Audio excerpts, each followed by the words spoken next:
ದಾಸವರೇಣ್ಯರಾದ ಜಗನ್ನಾಥದಾಸರು ಸರ್ವತ್ರ ವ್ಯಾಪ್ತನಾದಂತಹ ಪರಮಾತ್ಮ ನಿರ್ದುಷ್ಟನಾಗಿದ್ದಾನೆ, ಯಾವ ದೋಷವೂ ಪರಮಾತ್ಮನಿಗೆ ಅಂಟೋದಿಲ್ಲ ಅನ್ನೋದನ್ನ ಅನೇಕ ದೃಷ್ಟಾಂತಗಳನ್ನು ಕೊಟ್ಟು ವಿವರಿಸ್ತಾ ಇದ್ದಾರೆ.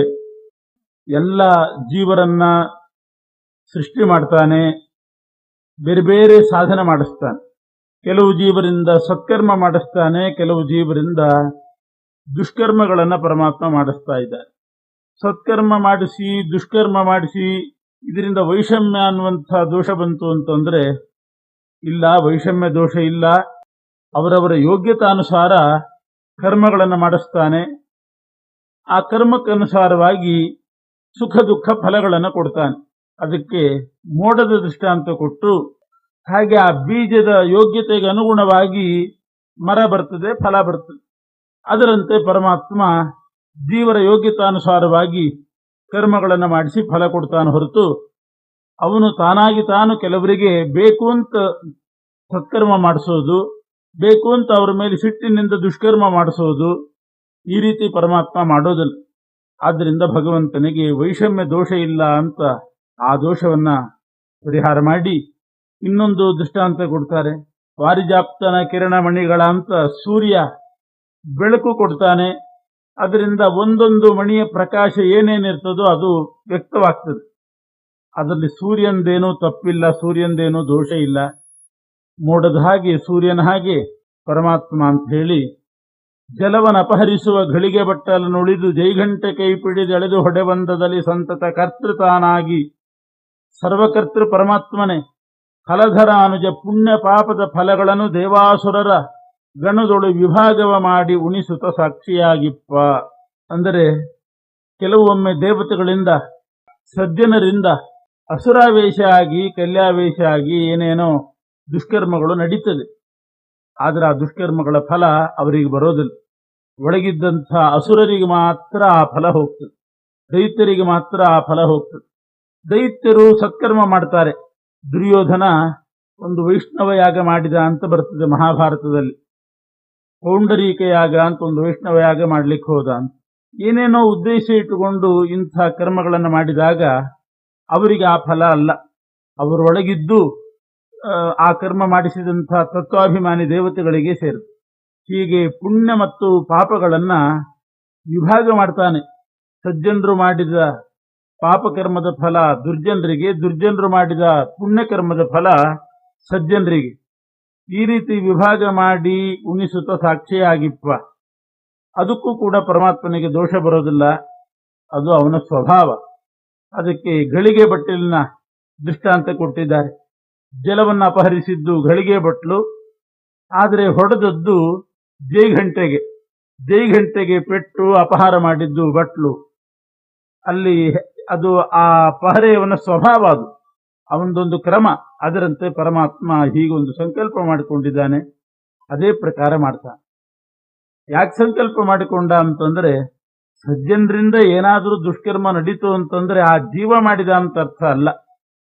ಒಳ್ಳೆ ಮಗ ಇರ್ತಾನೆ, ಒಂದು ದಿವಸ ಹಾರಾಡ್ತಾನೆ, ಕೂಗಾಡ್ತಾನೆ, ಏನೇನೋ ವಿಚಿತ್ರವಾಗಿ ಮಾಡ್ತಾನೆ ಅಂತಂದಾಗ ಏನಂದ್ಕೋತಾರೆ ತಂದೆ ತಾಯಿಗಳು, ಯಾವುದೋ ಪಿಶಾಚಿ ಮೈಯಲ್ಲಿ ಪ್ರವೇಶ ಆಗಿರಬೇಕು ಅಂತಲೇ ಅಂತಾರೆ.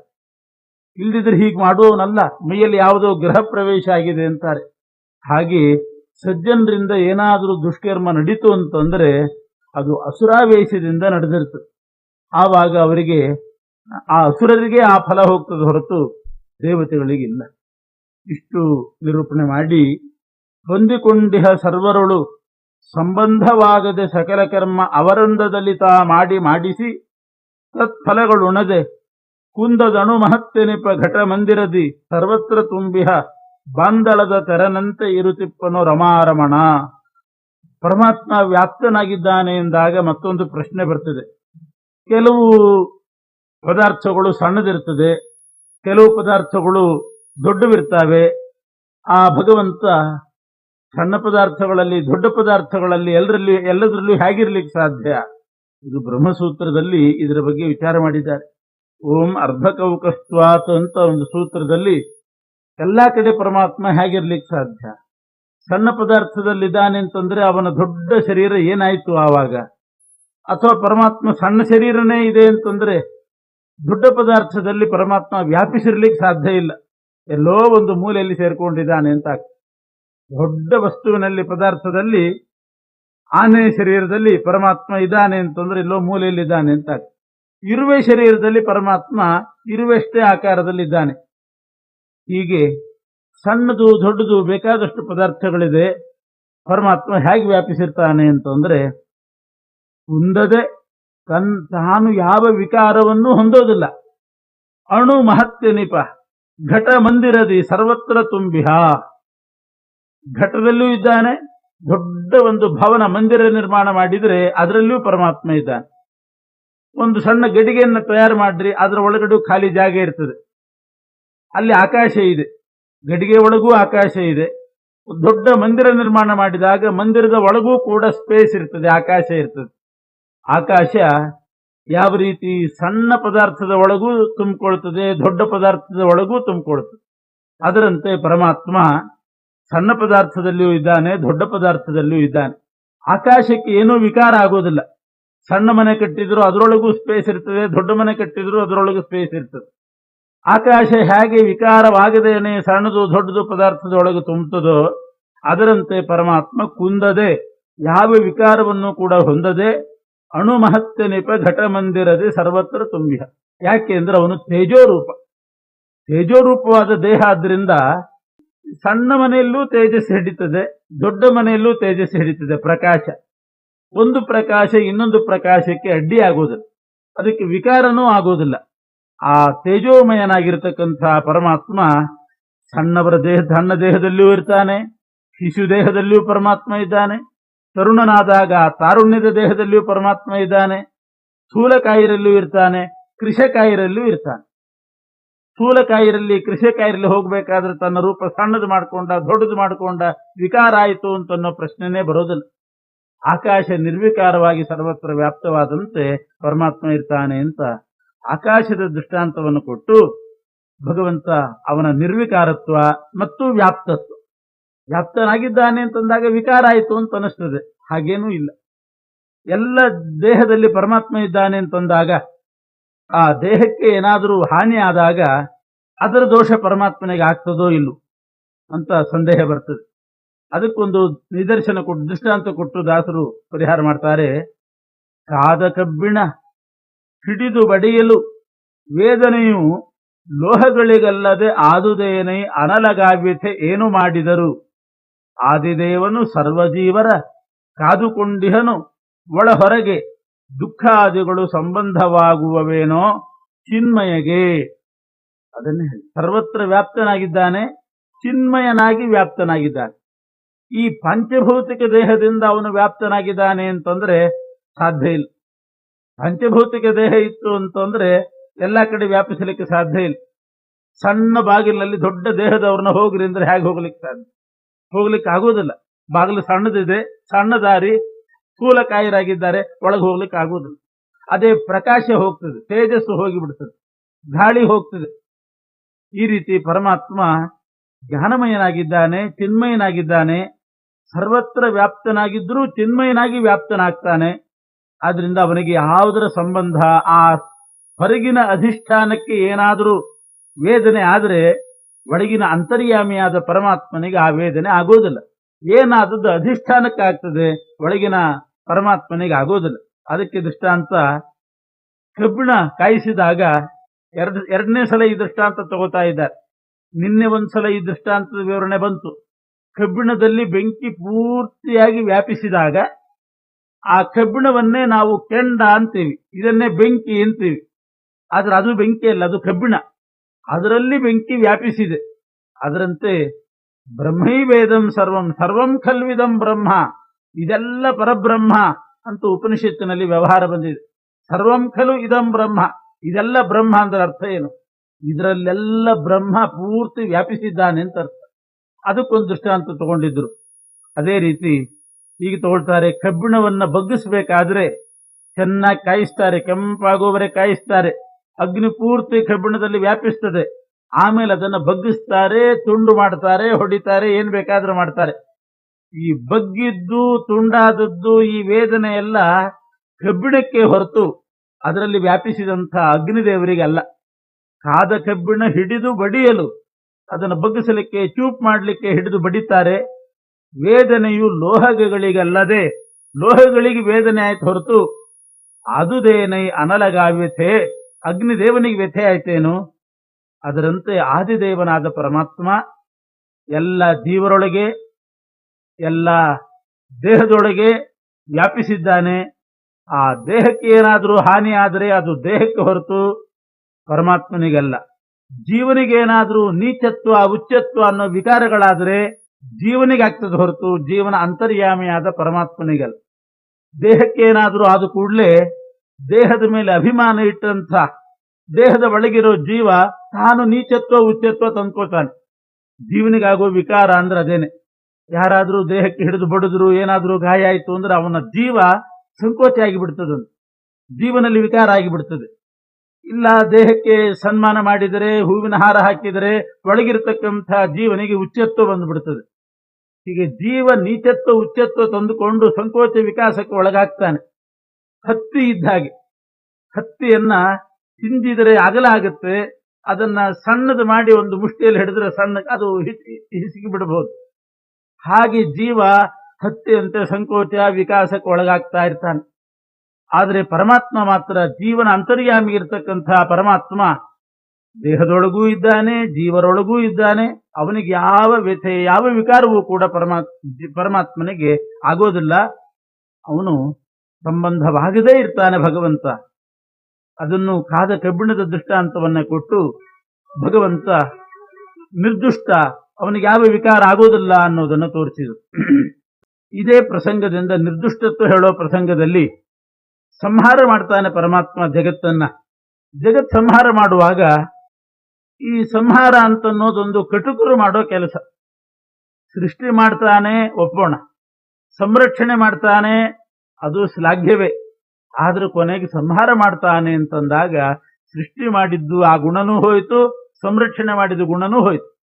ಒಬ್ಬ ಕುರಿಯನ್ನ ಕಡಿದು ಮಾರುವನಿರ್ತಾನಲ್ಲ, ಆ ಕುರಿಗಳನ್ನು ಚೆನ್ನಾಗಿ ಸಂರಕ್ಷಣೆ ಮಾಡ್ತಾನೆ, ದಷ್ಟಪುಷ್ಟವಾಗಿ ಬೆಳಿಲಿ, ಜಾಸ್ತಿ ಮಾಂಸ ಸಿಗ್ತದೆ ಅಂತ. ಅದಕ್ಕೆ ಚೆನ್ನಾಗಿ ಆಹಾರ ಹಾಕಿ ಸಂರಕ್ಷಣೆ ಮಾಡ್ತಾನೆ.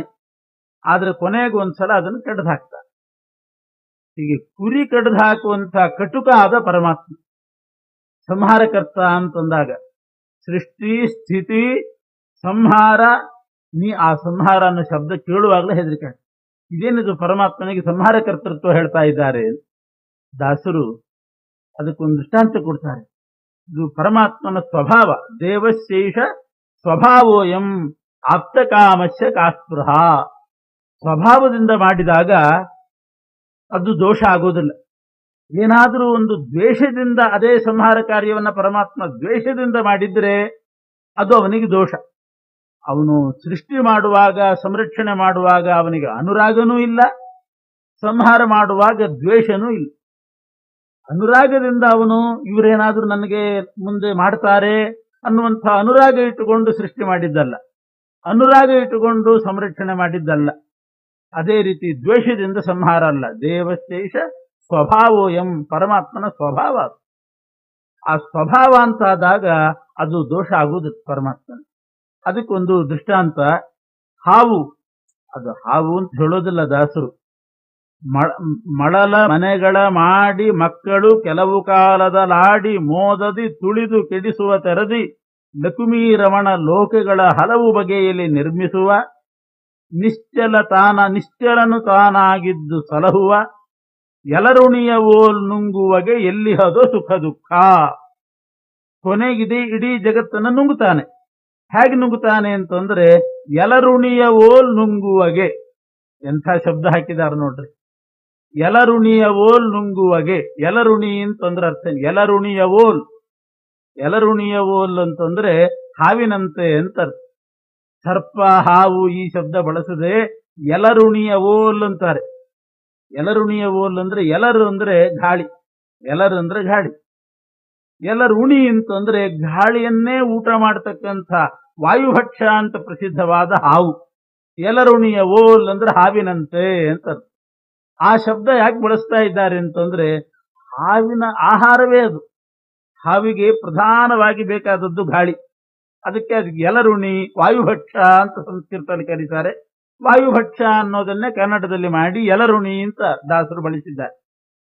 ಎಲರುಣಿಯ ಹಾವು ಅದು ಇನ್ನೊಂದು ಕೆಲಸ ಮಾಡ್ತದೆ. ಹಾವು ಮೊಟ್ಟೆ ಇಡ್ತಾ ಹೋಗ್ತದಂತೆ. ಹೆಣ್ಣು ಹಾವು ಅದು ಗರ್ಭ ಧರಿಸಿ ಮೊಟ್ಟೆ ಇಡ್ತದಂತೆ. ಸಾಲಕ್ಕೆ ಇಟ್ಕೊಂಡು ಹೋಗ್ತದಂತೆ. ಒಂದೇ ಅಲ್ಲ, ಅನೇಕ ಮೊಟ್ಟೆಗಳನ್ನು ಸಾಲಕ್ಕೆ ಇಟ್ಕೊಂಡು ಹೋಗ್ತದಂತೆ. ಅದೆಲ್ಲ ಮೊಟ್ಟೆ ಇಟ್ಟ ಮೇಲೆ ಅದೇ ಹಾವು ವಾಪಸ್ ಅದೇ ಮಾರ್ಗದಲ್ಲಿ ತಿರುಗ್ತದಂತೆ. ಆವಾಗ ಯಾವುದಾದ್ರೂ ಮೊಟ್ಟೆ ಆ ಕಡೆ ಈ ಕಡೆ ಜಾರಿ ಹೋಗಿದ್ರೆ ಅದನ್ನು ಬಿಡ್ತದಂತೆ. ಅದೇ ಸಾಲಿನಲ್ಲಿ ಮೊಟ್ಟೆ ಇದ್ದಿದ್ರೆ ಮತ್ತೆ ಅದನ್ನೇ ನುಂಗ್ತಾ ಬರ್ತದಂತೆ. ಬೆಕ್ಕಿನ ಹಾಗೆ ಬೆಕ್ಕು ಒಂದಿಷ್ಟು ಮರಿಗಳನ್ನು ಹಾಕಿ ಒಂದನ್ನು ತಾನೇ ತಿಂತದಂತೆ. ಅದೇ ಅದಕ್ಕೆ ಮತ್ತೆ ಪುನಃ ಸಾಮರ್ಥ್ಯ ಅದಕ್ಕೆ. ಹೀಗೆ ಹಾವು ತಾನೇ ಇಟ್ಟಂತಹ ಮೊಟ್ಟೆಯನ್ನ ತಾನೇ ನುಂಗ್ತಾ ಬರ್ತದೆ. ಯಾವ್ದಾದ್ರೂ ಆ ಕಡೆ ಈ ಕಡೆ ಜಾರಿದ್ರೆ ಅದು ಮತ್ತೆ ಹಾವು ಮರಿ ಆಗ್ತದೆ. ಈ ಪ್ರಕಾರ ಅದು ಅದರ ಸ್ವಭಾವ. ಪರಮಾತ್ಮ ಹಾವಿಗಂಥ ಒಂದು ಸ್ವಭಾವವನ್ನ ಇಟ್ಟಿದ್ದಾನೆ, ಬೆಕ್ಕಿಗೂ ಹಾಗೆ ಇಟ್ಟಿದ್ದಾನೆ. ಈ ರೀತಿ ಎಲರುಣಿಯವೋ ನುಂಗುವಗೆ ಅಂತಂದ್ರೆ ಇದು ಪರಮಾತ್ಮನ ಸ್ವಭಾವ. ಮಕ್ಕಳು ಎರಡು ದೃಷ್ಟಾಂತ ಕೊಟ್ಟಿದ್ದಾರೆ ಒಂದೇ ಪದ್ಯದಲ್ಲಿ. ಮಳೆಗಾಲದಲ್ಲಿ ಉಸುಗಿನಿಂದ ಮನೆ ಕಟ್ತಾವೆ, ಆಟ ಆಡ್ತಾವೆ, ಅದನ್ನು ಸ್ವಲ್ಪ ಕಾಲ ಹಾಗೆ ಉಳಿಸ್ತಾವೆ, ಮತ್ತೆ ಮನೆಗೆ ಹೋಗುವಾಗ ತುಳಿದು ಕೆಡಿಸಿ ಹೋಗ್ತಾವೆ. ಇದರಿಂದ ಅವರಿಗೆ ದೋಷ ಇದೆಯೋ ಅದು ಅದು ಅವರ ಸ್ವಭಾವ. ಅದರಂತೆ ಪರಮಾತ್ಮನಿಗೆ ಇದು ಕ್ರೀಡೆ. ಪರಮಾತ್ಮನಿಗೆ ಸೃಷ್ಟಿ ಮಾಡೋದು, ಸಂಹಾರ ಮಾಡೋದು, ರಕ್ಷಣೆ ಮಾಡೋದು ಒಂದು ಆಟ ಪರಮಾತ್ಮ. ಇದೆಲ್ಲ ಲೀಲಾರೂಪವಾಗಿ ಪರಮಾತ್ಮ ಮಾಡ್ತಾನೆ. ಆದ್ರಿಂದ ಅವನಿಗೆ ಸುಖ ದುಃಖನೂ ಇಲ್ಲ. ಇದರಿಂದ ಪರಿಣಾಮ ಯಾವುದೂ ಕೂಡ ಆಗೋದಿಲ್ಲ. ಇನ್ನೂ ಮನವರಿಕೆ ಮಾಡಿಕೊಳ್ಳಿಕ್ಕೆ ಟೀಕಾಕೃತ್ಪಾದರು ಇನ್ನೊಂದು ರೀತಿ ವಿವರಣೆ ಕೊಡ್ತಾರೆ. ಅದು ಉಪನಿಷತ್ನಲ್ಲೂ ಬಂದಿದೆ. ಟೀಕಾಕೃತ್ಪಾದರು ಇನ್ನೊಂದು ಕ್ರಮ ಹೇಳ್ತಾರೆ. ಏನು ಅಂತಂದ್ರೆ, ವಿಶ್ವಸ್ಯ ಉದಯ ಮಾತನೋತಿ, ಪರಮಾತ್ಮ ಸೃಷ್ಟಿ ಮಾಡ್ತಾನೆ, ತದನು ತ್ರಾಣಂ ವಿಧತ್ತೆ, ಪುನಃ ಸಂರಕ್ಷಣೆ ಮಾಡ್ತಾನೆ. ಸೌಖ್ಯಾಪ್ತೀತರ ಹಾನಿ ಸಾಧನ ಮಲಂ ವಕ್ತಿ ಶ್ರುತಿರ್ ವ್ಯಂಜಯನ್, ಬ್ರಹ್ಮದೇವರ ಮೂಲಕ ವೇದೋಪದೇಶ ಮಾಡಿ ಯಾವುದು ಸುಖ ಸಾಧನ ಯಾವುದು ದುಃಖ ಸಾಧನ ಅನ್ನೋದನ್ನು ತಿಳಿಸಿದ, ಜ್ಞಾನವನ್ನೂ ಕೊಟ್ಟ, ಸೃಷ್ಟಿ ಮಾಡಿದ, ಸಂರಕ್ಷಣೆ ಮಾಡಿದ, ದೇಹ ಕೊಟ್ಟ, ಅಸನವಸನಗಳನ್ನು ಕೊಟ್ಟ, ಜ್ಞಾನವನ್ನೂ ಕೂಡ ಕೊಟ್ಟ. ಕೊನೆಗೆ ಸ್ವಾಪಂ ಪ್ರಾಪಯತಿ ಶ್ರಮಾಪಹೃತಯೇ ಕಲ್ಪಾವಸಾನೇ ಚಯ, ಕೊನೆಗೆ ಸಂಹಾರ ಮಾಡ್ತಾನೆ ಅನ್ನೋ ಶಬ್ದವನ್ನು ಟೀಕಾರಾಯರು ಬಳಸೋದು. ಸಂಹಾರ ಮಾಡೋದಲ್ಲ ಪರಮಾತ್ಮ, ಮತ್ತೇನದು? ಸ್ವಾಪಂ ಪ್ರಾಪಯತಿ, ಜೀವರಾಶಿಗಳಿಗೆ ನಿದ್ದೆ ಬರೆಸ್ತಾನಂತೆ. ಯಾರು ದೇಹ ಪಡ್ಕೊಂಡು ಹುಟ್ಟಿ ಒಂದಿಷ್ಟು ಕಾಲ ಜೀವನ ಮಾಡಿರ್ತಾರೆ, ಸಾಕಷ್ಟು ಶ್ರಮ ಆಗಿರ್ತದೆ ಅವರಿಗೆ. ಶ್ರಮ ಪಟ್ಟಂತಹ ಜೀವರಿಗೆ ಸಂಹಾರ ಮಾಡೋದು ಅಂತಂದ್ರೆ ನಿದ್ದೆ ಮಾಡಿಸೋದು ಅಂತ.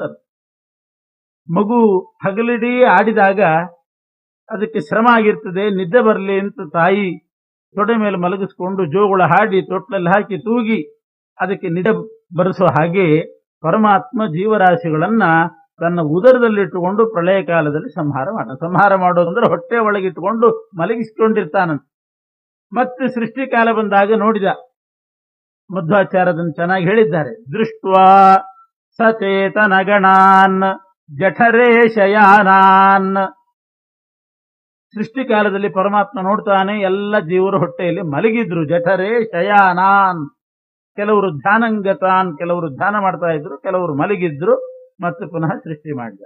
ಪ್ರಳಯ ಕಾಲದಲ್ಲಿ ಮತ್ತೆ ಸ್ವಾಪಂ ಪ್ರಾಪಯತಿ ಶ್ರಮಾಪಹೃತಯೇ ಕಲ್ಪಾವಸಾನೇಚ, ಕಲ್ಪಾಂತದಲ್ಲಿ ಪ್ರಳಯ ಕಾಲದಲ್ಲಿಯೂ ಮಲಗಿಸೋದೆ, ಮಧ್ಯ ಮಧ್ಯದಲ್ಲಿ ಸ್ಥೂಲ ದೇಹದ ವಿಯೋಗ ಉಂಟು ಮಾಡಿ ಅವರು ಸತ್ರು ಅಂತ ಅನಿಸುವಾಗಲೂ ಕೂಡ ಅವರನ್ನ ಮಲಗಿಸ್ಕೊಂಡಿದ್ದ.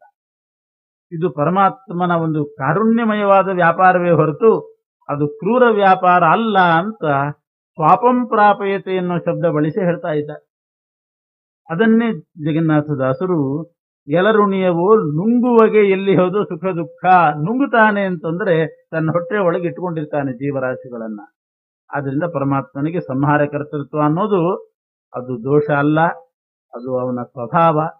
ಯಥೋರ್ಣನಾಭಿ ಸೃಜತೆ ಗೃಹತೆ ಚ, ಯಥಾ ಪೃಥಿವ್ಯಾಮೋಷಧಯ ಸಂಭವಂತಿ, ಯಥಾ ಸತಃ ಪುರುಷಾತ್ ಕೇಶಲೋಮಾನಿ, ತಥಾಕ್ಷರಾತ್ ಸಂಭವತೀಹ ವಿಶ್ವಂ.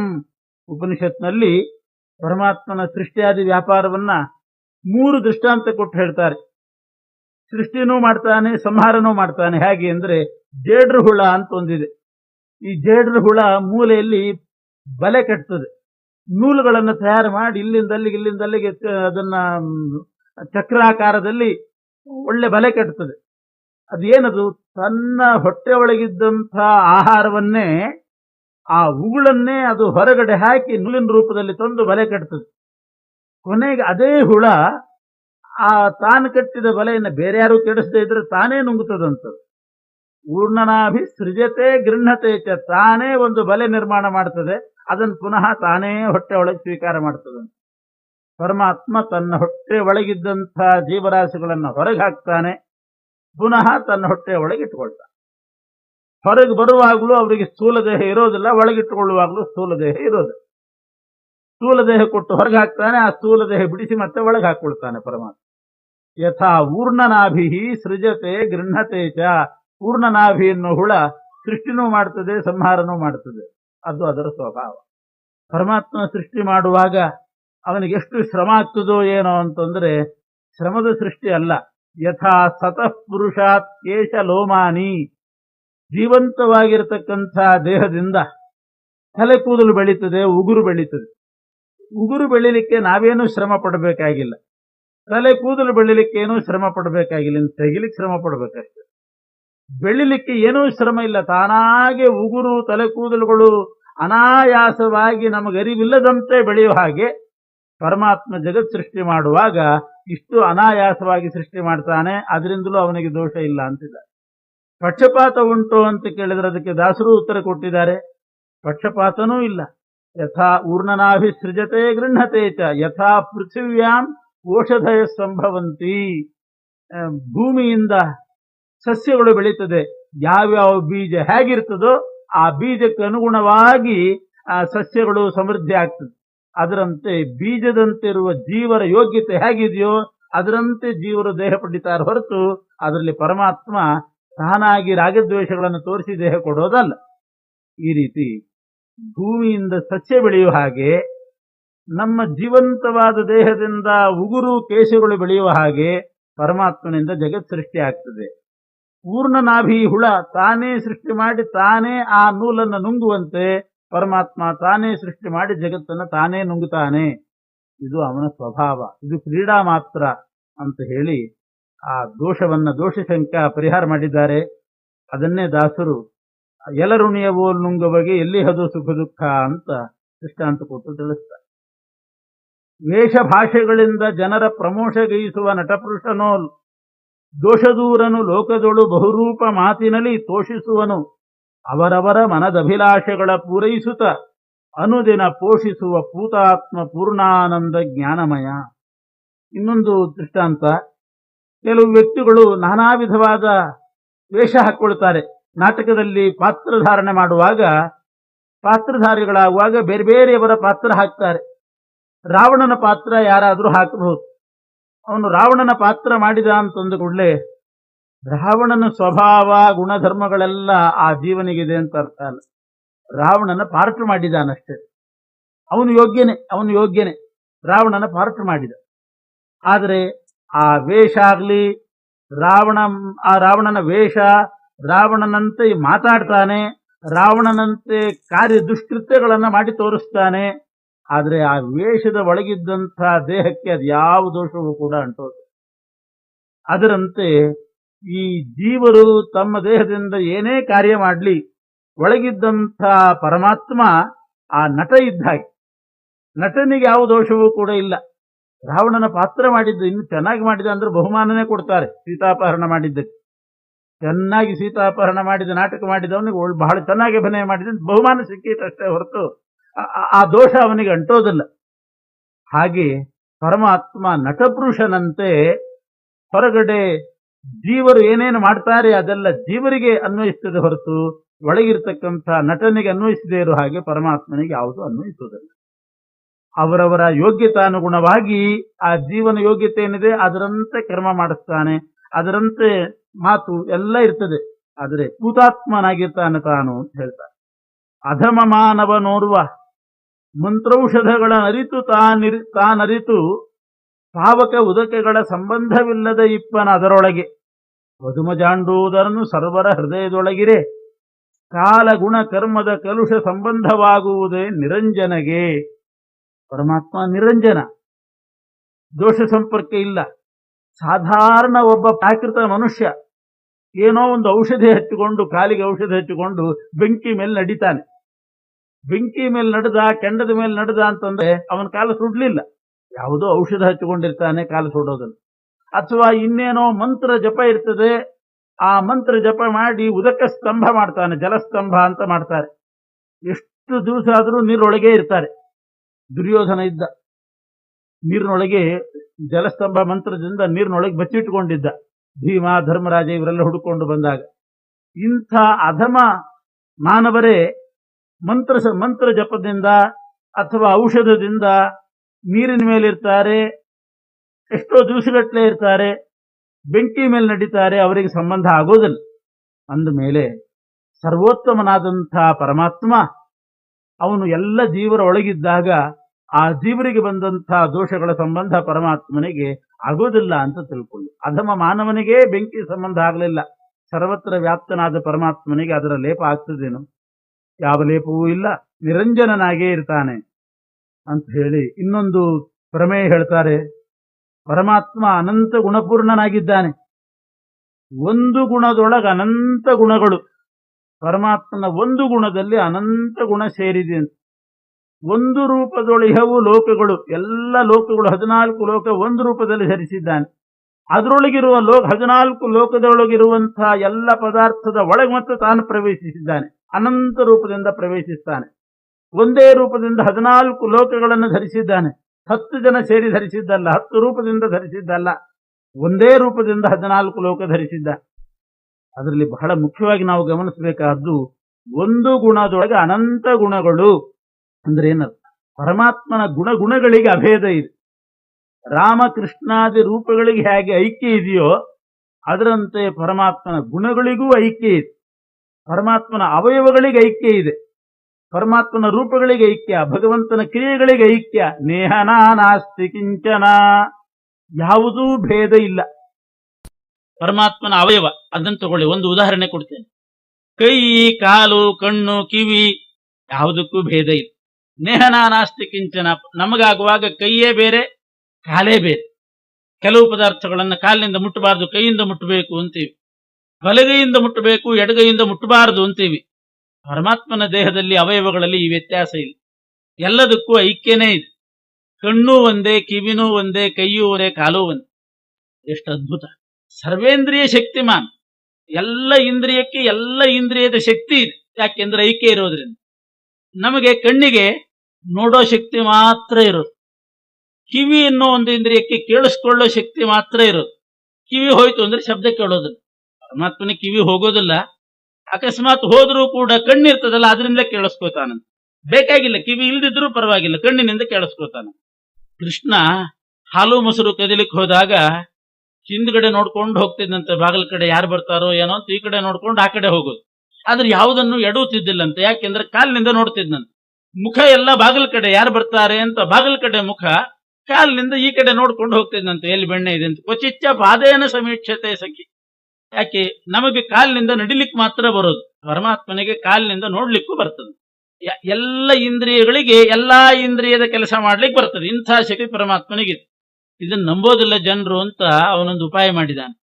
ಜಗತ್ ಸೃಷ್ಟಿ ಮಾಡುವಾಗ ಹಾವನ್ನು ಸೃಷ್ಟಿ ಮಾಡಿ, ಹಾವಿಗೆ ಯಾವ ರೀತಿ ಸೃಷ್ಟಿ ಮಾಡಿದಾನೆ ಹಾವನ್ನ ಅಂತಂದ್ರೆ, ಅವನ ಸೃಷ್ಟಿಯ ಪ್ರಪಂಚ ನೋಡಿದ್ರೆ ಸಾಕು ಅವನ ಅದ್ಭುತ ಮಹಿಮೆ ಗೊತ್ತಾಗ್ತದೆ. ಹಾವಿಗೆ ಸಂಸ್ಕೃತದಲ್ಲಿ ಚಕ್ಷುಶ್ರವ ಅಂತ ಹೆಸರು. ಚಕ್ಷುಶ್ರವ ಅಂತಾರೆ. ಚಕ್ಷುಸ್ಸು ಅಂದ್ರೆ ಕಣ್ಣು, ಶ್ರವ ಅಂದ್ರೆ ಶ್ರವಣ, ಕಿವಿ. ಹಾವಿಗೆ ಹೆಸರು ಚಕ್ಷುಶ್ರವ. ಯಾಕೆ ಈ ಹೆಸರು ಬಂತು ಚಕ್ಷುಶ್ರವ ಅಂತ? ಕಣ್ಣು ಕಿವಿ ಇದೆ ಅಂತ ನಮಗೂ ಇದೆ, ಕಣ್ಣು ಕಿವಿ ಇದೆ, ನಮಗೆ ಚಕ್ಷುಶ್ರವ ಅನ್ನೋದಲ್ಲ ಯಾರು. ಹಾವಿಗೆ ಮಾತ್ರ ಅಂತಾರೆ. ಯಾಕೆ ಅಂದ್ರೆ ಅದಕ್ಕೆ ಕಣ್ಣು ಮತ್ತು ಕಿವಿ ಒಂದೇ ಅಂತೆ. ಹಾವಿಗೆ ಪ್ರತ್ಯೇಕ ಕಣ್ಣಿಲ್ಲ, ಪ್ರತ್ಯೇಕ ಕಿವಿ ಇಲ್ಲ, ಎರಡೂ ಕೆಲಸವನ್ನ ಮಾಡುವ ಇಂದ್ರಿಯ ಒಂದೇ. ಒಂದೇ ಇಂದ್ರಿಯದಿಂದ ಕೇಳಿಸ್ಕೊಳ್ತದೆ, ಅದೇ ಇಂದ್ರಿಯದಿಂದ ಹಾವು ನೋಡ್ತದಂತೆ. ಆದ್ರಿಂದ ಅದಕ್ಕೆ ಚಕ್ಷುಶ್ರವ ಅಂತ ಹೆಸರು. ಆದ್ರೆ ಒಂದು ನೋಡುವಾಗ ಅದಕ್ಕೆ ಕಿವಿ ಕೇಳಿಸೋದಿಲ್ಲಂತೆ, ಅದು ಏನಾದ್ರೂ ಶಬ್ದ ಕೇಳ್ತಾ ಇದ್ರೆ ಕಣ್ಣು ಕಾಣೋದಿಲ್ಲಂತೆ. ಆವಾಗ ಶಬ್ದ ಮಾಡ್ತಾ ಇದ್ರೆ ಕಣ್ಣು ಕಾಣೋದಿಲ್ಲಂತೆ, ಯಾಕೆ ಕಿವಿ ಆ ಕಡೆ ಹೋಗಿರುತ್ತೆ. ನೋಡ್ಲಿಕ್ಕೆ ಶುರು ಮಾಡಿತು ಅಂದ್ರೆ ಶಬ್ದ ಕೇಳೋದಿಲ್ಲಂತೆ. ಪರಮಾತ್ಮನ ಹಾಗಲ್ಲ. ಅದಕ್ಕೆ ಪರಮಾತ್ಮ ತೋರ್ತಾನೆ, ನಾನು ಸೃಷ್ಟಿ ಮಾಡಿದಂತಹ ಒಂದು ಪ್ರಾಣಿಗೆ ಒಂದು ಇಂದ್ರಿಯಕ್ಕೆ 2 ಶಕ್ತಿ ತುಂಬಿದ್ದೀನಿ. ನನಗೆ ಒಂದು ಇಂದ್ರಿಯದಲ್ಲಿ 10 ಇಂದ್ರಿಯದ ಶಕ್ತಿ ಇದೆ ಅಂತ. ನಾನು ಸೃಷ್ಟಿ ಮಾಡಿದ ಒಂದು ಪ್ರಾಣಿಗೆ ಹಾಗೆ ಮಾಡಿದ್ದೇನೆ ಅಂದಾಗ ನನಗೇನು ತೊಂದರೆ? ಈ ರೀತಿ ಸೃಷ್ಟಿ ಮಾಡಿ ತೋರಿಸಿ ತಾನು ಸರ್ವೇಂದ್ರಿಯದ ಶಕ್ತಿಯನ್ನ ಪರಮಾತ್ಮ ಹೊಂದಿದ. ಆದ್ರಿಂದ ಒಂದೇ ಅವಯವದಲ್ಲಿ ಎಲ್ಲ ಅವಯವದ ಶಕ್ತಿ ಇದೆ ಪರಮಾತ್ಮ. ಚಕ್ಷುಷಾ ಶೃಣೋತಿ ಅಂತಾರೆ ವೇದದಲ್ಲಿ. ಚಕ್ಷುಷಾ ಶೃಣೋತಿ, ಬೇರೆ ಕಡೆ ಹೇಳಿದ್ರೆ ಇದು ತಪ್ಪು ಅಂತಾರೆ ಈ ವಾಕ್ಯವನ್ನು. ಪರಮಾತ್ಮನಿಗಾಗುವಾಗ ಚಕ್ಷುಷಾ ಶೃಣೋತಿ, ಶ್ರೋತ್ರೇಣ ಪಶ್ಯತಿ, ಕಿವಿಯಿಂದ ನೋಡ್ತಾನೆ, ಕಣ್ಣಿನಿಂದ ಕೇಳಿಸ್ಕೊಳ್ತಾನೆ ಪರಮಾತ್ಮ. ಯಾಕೆಂದ್ರೆ ನೇಹ ನಾನಾಸ್ತಿ ಕಿಂಚನ, ಇದು ಅವಯವಗಳಲ್ಲಿ ಆಯ್ತು. ರೂಪಗಳಲ್ಲಿಯೂ ಅಷ್ಟೇನೆ. ರಾಮ, ಕೃಷ್ಣ, ಬುದ್ಧ, ಕಲ್ಕಿ, ಮತ್ಸ್ಯ ಯಾವ ರೂಪಗಳಿಗೂ ಭೇದ ಇಲ್ಲ. ಆದ್ರೆ ವಿಶೇಷ ಇದೆ, ಭೇದ ಇಲ್ಲ, ವಿಶೇಷ, ಸ್ವಲ್ಪ ವಿಶೇಷ ಇದೆ. ರಾಮ ಕೃಷ್ಣ ಎಲ್ಲ ಒಂದು ಅಂತ ಹೇಳಿಬಿಟ್ಟು ಸೀತಾಪತಿ ಶ್ರೀಮನ್ಮೂಲ ರಾಮಚಂದ್ರಾಯ ನಮಃ ಅಂತ ಅನ್ನೋದನ್ನ ಬಿಟ್ಟು ರುಕ್ಮಿಣೀಪತಿ ಶ್ರೀಮನ್ಮೂಲ ರಾಮಚಂದ್ರಾಯ ನಮಃ ಅಂತ ಅನ್ನಬಾರ್ದು. ರುಕ್ಮಿಣೀ ರಮಣ ಅಂತ ಕೃಷ್ಣನಿಗೆ ಹೇಳಬೇಕು ಹೊರತು ಮತ್ತೆ ರಾಮನಿಗೆ ಹೇಳಬಾರ್ದು. ಇವೆಲ್ಲ ನಮ್ಮ ಮಧ್ವ ಸಿದ್ಧಾಂತದ ಸೂಕ್ಷ್ಮಗಳು. ರುಕ್ಮಿಣೀಪತಿ ಸತ್ಯಭಾಮಾಪತಿ ಯಾರು ಅಂತ ಕೇಳಿದ್ರೆ ರಾಮ ಅಂತ ಅನ್ನಬಾರ್ದು. ಅದು ಕೃಷ್ಣ, ಆ ರೂಪ, ಅದು ಭೇದ ಇಲ್ಲ, ವಿಶೇಷ ಇದೆ. ನೇಹನಾನಾಸ್ತಿ ಕಿಂಚನ. ಅದರಂತೆ ಗುಣಗಳಲ್ಲಿಯೂ ಹಾಗೆ. ಒಂದು ಗುಣದೊಳಗೆ ಅನಂತ ಗುಣಗಳು. ಪರಮಾತ್ಮನ ಒಂದು ಗುಣ ಏನಾದ್ರೂ ಆನಂದ ಅಂತ ತಗೊಂಡ್ರೆ ಪರಮಾತ್ಮನ ಆನಂದ ಅನ್ನೋ ಗುಣ ಜ್ಞಾನನೂ ಹೌದು. ಅದು ಜ್ಞಾನ ಸ್ವರೂಪನೂ ಆಗಿರ್ತದೆ, ಬಲ ಸ್ವರೂಪನೂ ಆಗಿರ್ತದೆ, ಸುಖ ಸ್ವರೂಪನೂ ಆಗಿರ್ತದೆ. ಹೀಗೆ ಪರಮಾತ್ಮನ ಗುಣಗಳಲ್ಲಿಯೂ ಕೂಡ ಭೇದ ಇಲ್ಲ. ಒಂದು ಗುಣ ಎಲ್ಲಾ ಗುಣಗಳಾತ್ಮಕ ಆಗಿರ್ತದೆ. ಕ್ರೋಧ ಕ್ಷಮಾತ್ಮಕೋ ಯಸ್ಯ ಅಂತಾರೆ. ಪರಮಾತ್ಮನಿಗೆ ಸಿಟ್ಟು ಬಂತು ಅಂತಂದ್ರೆ ಸಿಟ್ಟೇನದು, ಅದು ಕ್ಷಮಾರೂಪ ಅಂತಾರೆ. ಪರಮಾತ್ಮನ ಸಿಟ್ಟು ಕೂಡ ಕ್ಷಮಾತ್ಮಕ ಆಗಿರ್ತದಂತೆ.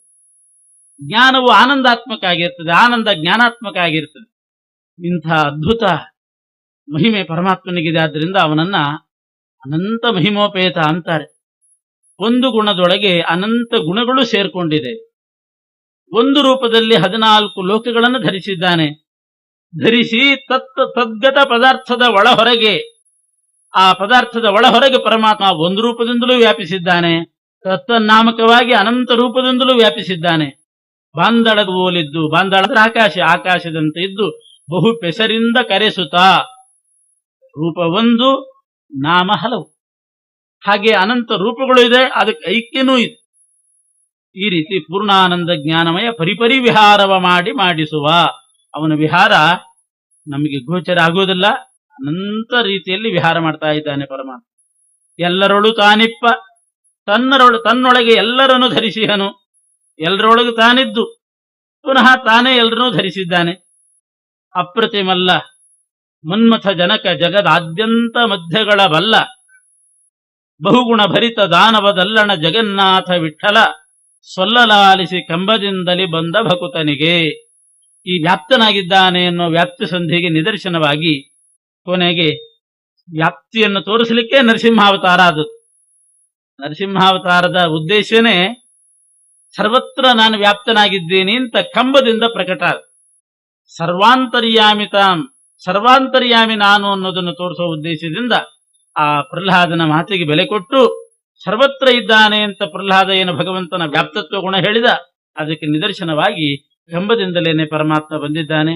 ಹೀಗೆ ಭಗವಂತನ ವ್ಯಾಪ್ತತ್ವ, ಅದರಿಂದ ಬರತಕ್ಕಂಥ ದೋಷ ಶಂಕ ಏನಿದೆ ಅದನ್ನೆಲ್ಲ ಪರಿಹಾರ ಮಾಡಿ ವ್ಯಾಪ್ತತ್ವವನ್ನು ಹೇಳಿ, ಯಾವ ದೋಷವೂ ಕೂಡ ಪರಮಾತ್ಮನಲ್ಲಿಲ್ಲ ಅಂತ ಹೇಳಿ ನಿದರ್ಶನ ಕೊಟ್ಟು ವ್ಯಾಪ್ತ ಸಂಧಿಯನ್ನು ಮುಕ್ತಾಯ ಮಾಡಿ ಹೇಳ್ತಾರೆ.